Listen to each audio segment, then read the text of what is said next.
Students, welcome back on our YouTube channel alpha maths. हम 8th class का topic mensuration है ये continue कर रहे थे।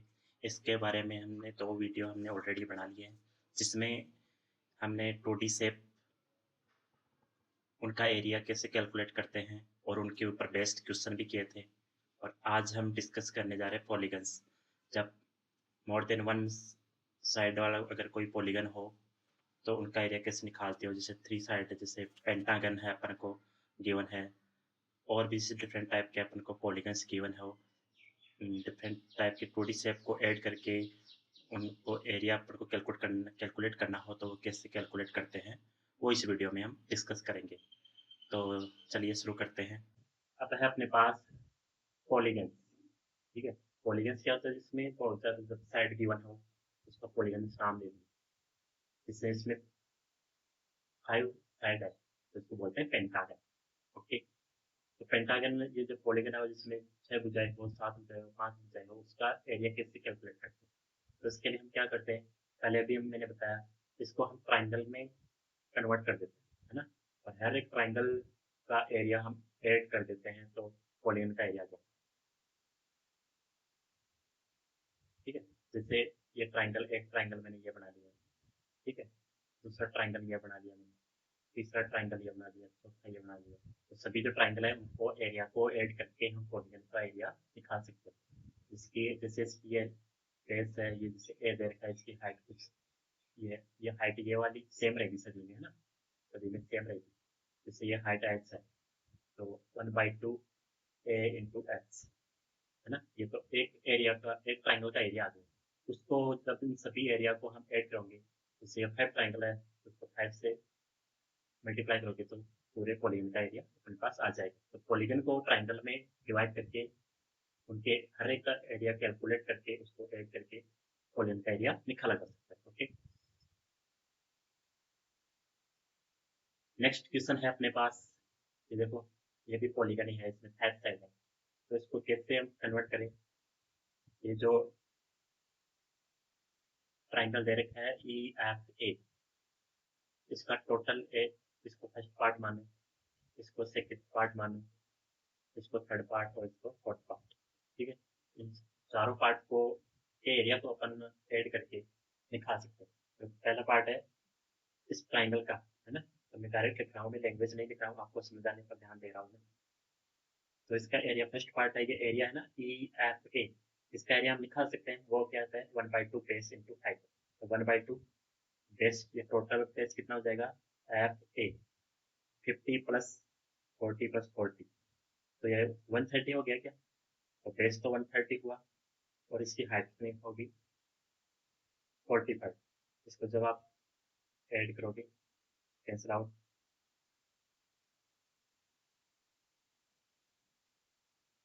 तो ये आ जाएगा 65 इंटू 40। ठीक है, ये तो पहले का आ गया। सेकेंड पार्ट में भी क्या है, सेम है, ये भी ट्राइंगल बन रहा है। सेकेंड पार्ट का एरिया क्या आ जाएगा, 1/2 बेस कितना दे रखा है आपको, 50, और ये हाइट कितनी दे रखी है आपको, 50। कैंसिल आउट करोगे तो 25 इंटू 50। ठीक है, दूसरा ये हुआ। तीसरा, ये ट्रेपेजियम दिख रहा है मेरे को, ट्रेपेजियम का एरिया अपन को फाइंड आउट करना आता है। वो होता है 1/2, जो पैरेलल साइड है उनका, उन साइड का सम। तो पैरेलल साइड ये है ना इसमें, ये वाली पैरेलल साइड और ये वाली पैरेलल साइड, इनका सम। तो ये तो 50 है और ये है 35, 50 प्लस 35, और बीच की डिस्टेंस कितनी है इसकी, 40।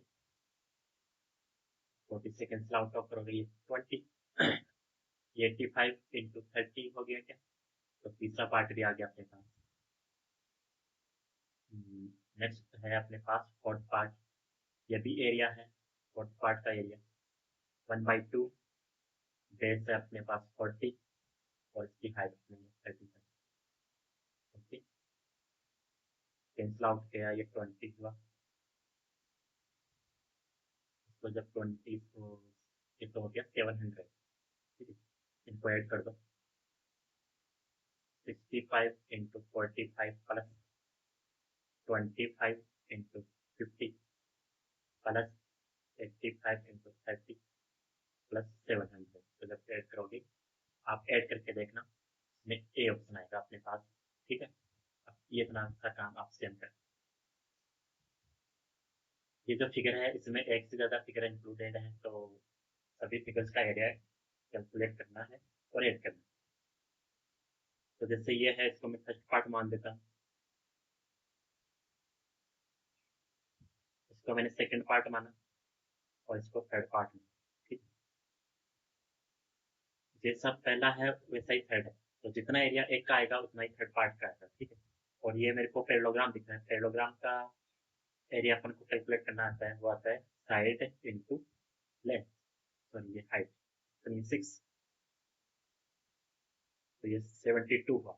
अगर ये 72 है तो बताओ ये भी 72 हुआ, दोनों सेम है, हाइट भी 6 है और लेंथ ये 12 है, इसमें भी 12 है और हाइट 6 है। पैरेललोग्राम का एरिया अपन को लिखना आता है साइड इंटू एच। ये भी सेम है, पैरेललोग्राम है, पैरेललोग्राम का एरिया लिखना आता है आपको अपन को, सर ये पैरेललोग्राम नहीं है, ये है ट्रेपेजियम। ठीक है, ट्रेपेजियम का एरिया लिखना आता है अपन को, जो पैरेलल साइड है उनका सम और उनके बीच की डिस्टेंस, ये इंटू में होगा। ये 3 हुआ,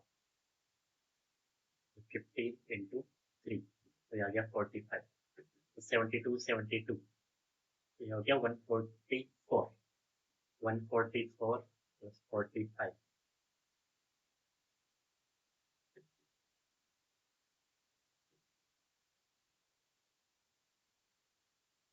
189। दोबारा देखते हैं इसको। तो इसका एरिया कैलकुलेट करने के लिए हमने क्या किया, फर्स्ट पार्ट और थर्ड पार्ट दोनों सेम है, दोनों पैरेललोग्राम है, दोनों का मेजरमेंट है वो सेम दे रखा है, तो फर्स्ट पार्ट का जितना एरिया होगा उतना ही थर्ड का होगा। और ये ट्रेपेजियम है, ट्रेपेजियम का एरिया 1/2, जो पैरेलल साइड है उनका सम और इंटू हाइट। तो हाइट को कितनी दे रखी है, 6, ये 24 27 आएगा ना, ये 27,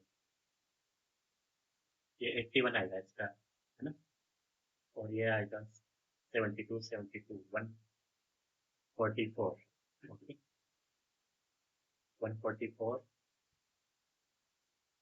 और ये 144 और 81, आ गया 5, ये 2,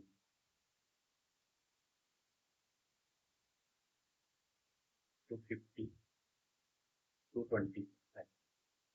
ठीक है, डी ऑप्शन। पूरी फिगर का एरिया कैलकुलेट करने के लिए इसको अलग अलग पार्ट में डिवाइड करेंगे, first part, second part, third part. First और थर्ड पार्ट सेम है, तो इसका एरिया 72 आएगा, तो इसका भी 72, और ये ट्रेपेजियम है, इसका एरिया हमने कैलकुलेट किया 81, और ये दोनों को ऐड किया, इन तीनों को ऐड करना, बी ऑप्शन है आपके पास। Okay, next. अब है एरिया, एरिया ऑफ सर्कल। तो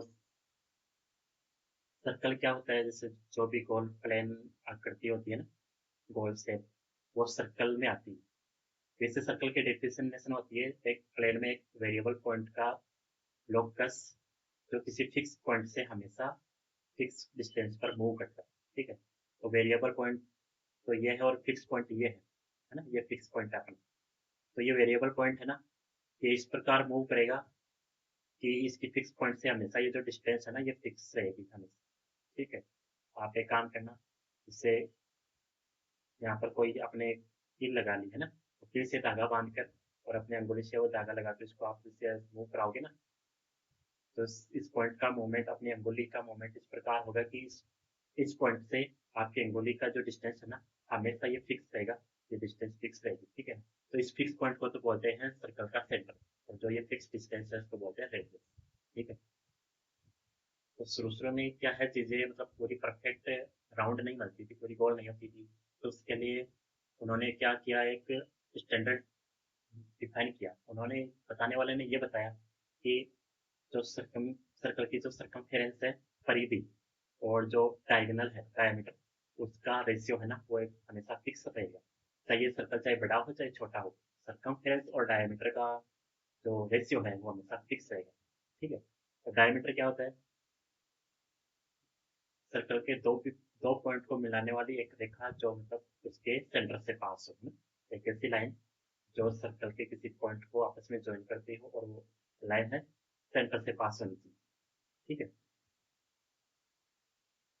तो वो क्या होता है? डायमीटर। तो सरकमफेरेंस और डायमीटर का जो रेशियो होता है वो एक कांस्टेंट होता है, हमेशा फिक्स रहेगा ये, ठीक है। चाहे सर्कल छोटा हो चाहे बड़ा, लेकिन ये रेशियो है ना, ये हमेशा कांस्टेंट रहेगा। और इस कांस्टेंट राशि को क्या नाम दिया हमने? पाई, जिसका मान होता है 22/7।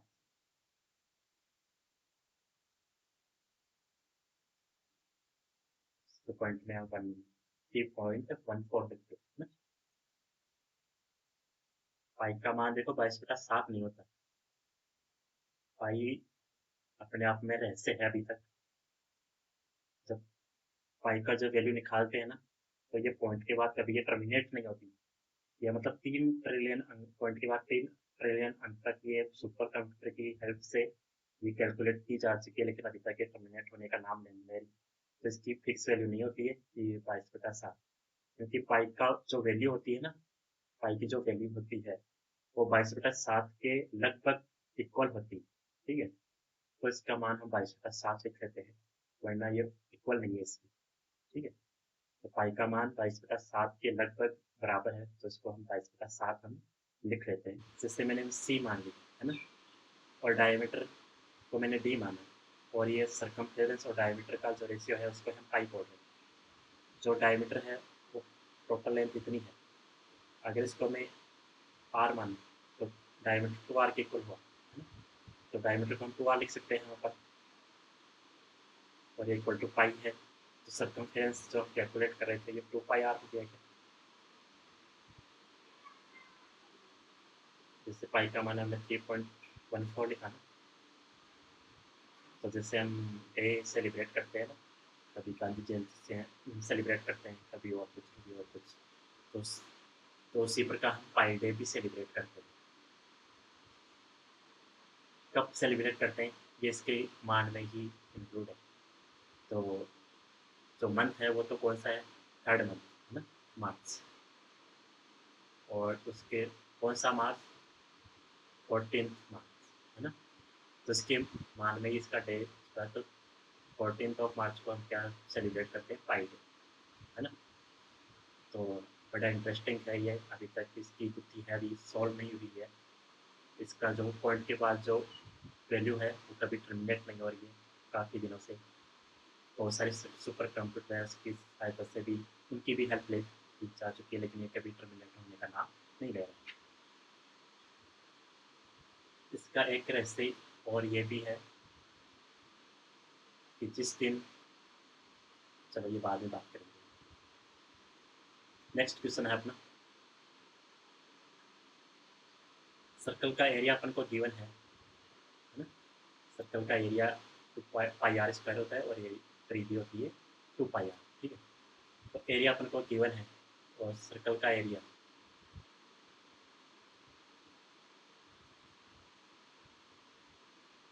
ये होता है πr², है ना, πr², और ये गिवन कितना है?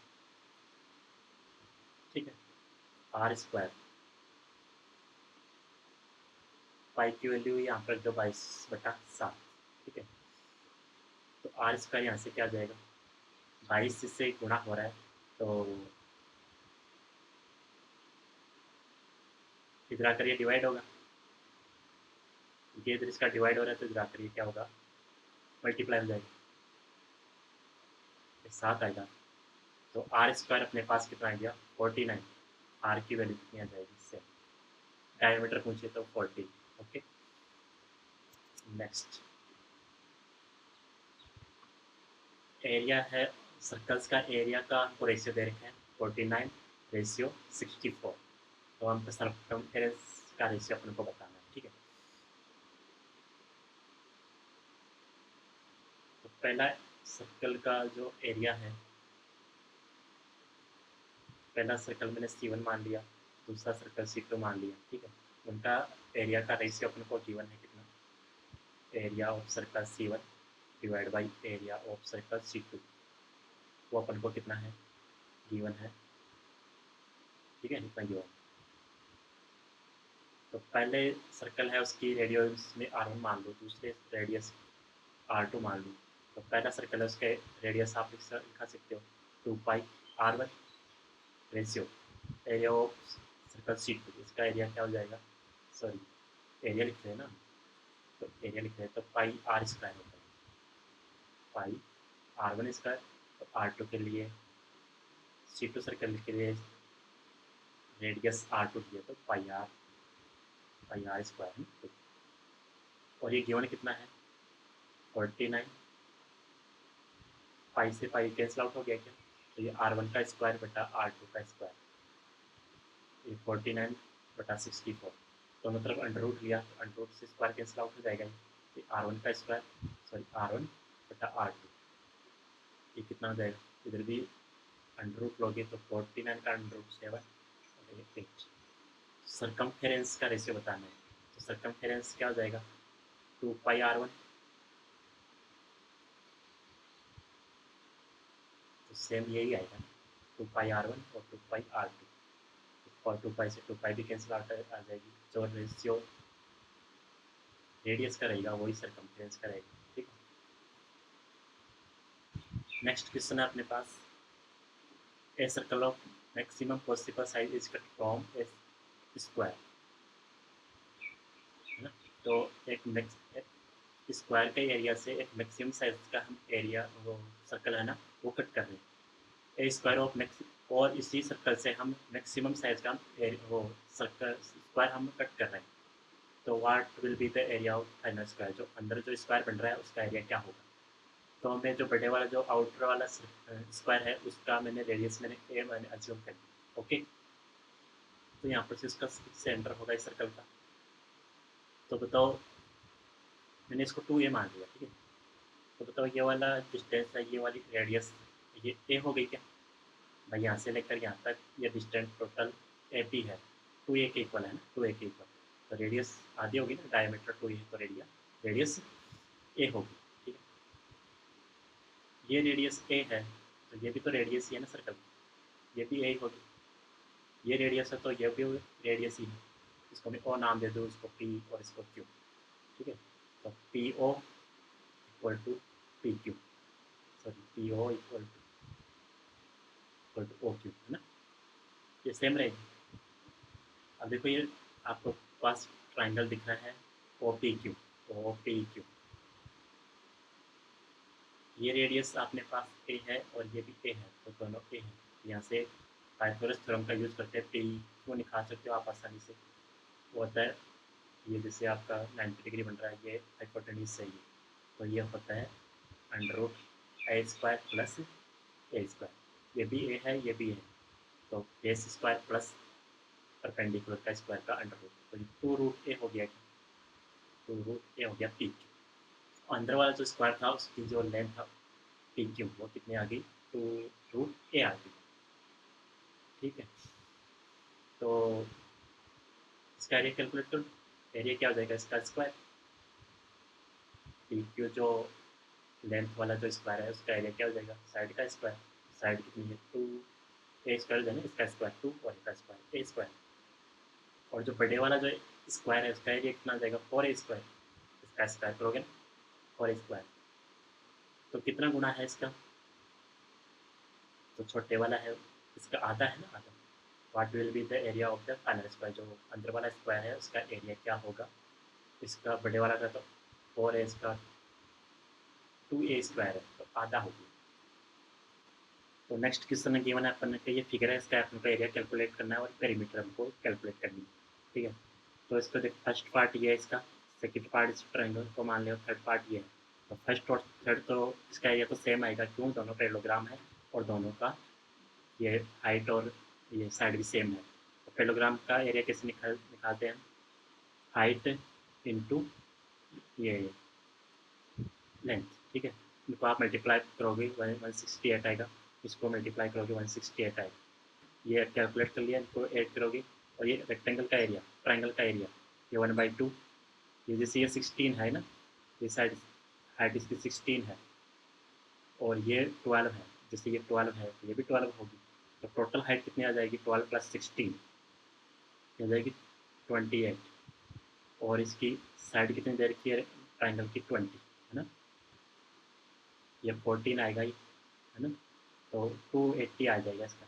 और ये सर्कल है, इसका एरिया हमको सब्ट्रैक्ट करना पड़ेगा, क्यों, क्योंकि हमको शेडेड रीजन ही चाहिए, तो ये सर्कल शेडेड नहीं है तो इसका एरिया सब्ट्रैक्ट करना पड़ेगा। इसका एरिया πr² होता है, तो पाई आर कितना है 7 × 7, और यह होता है 22/7 × 7 × 7, तो इसको जब